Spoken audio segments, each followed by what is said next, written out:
my kid's mother.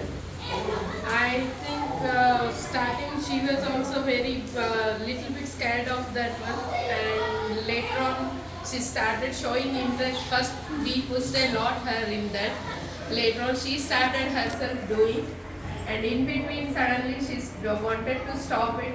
At that time we also thought whether might we are taking a wrong step or what. She started to discontinue. So as Rupa ma'am spoke to her, she started again, and she gave her best. Later on, she where she dropped, and she gave back to that starting stage again. She come back to that.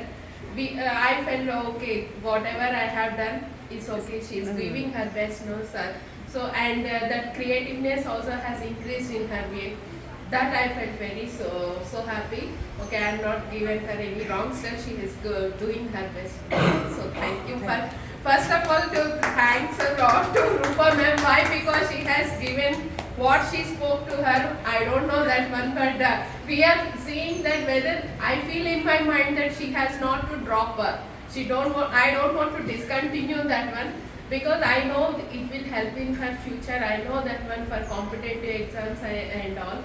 But children can't understand at this moment. Later on, when they will go, they will understand. We also know that. But as a mother, as a parent, we'll give pressurize to them that they have to do. They have to go in the right way. That is our motto. Every time that is our motto.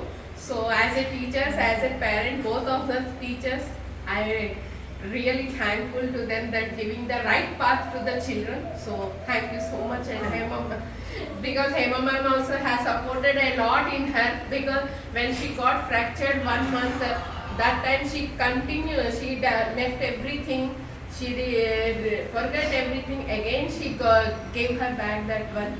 So that time she was, Hema ma'am supported a lot to give the backup very much. So thank you Hema ma'am once again for that. Thank you.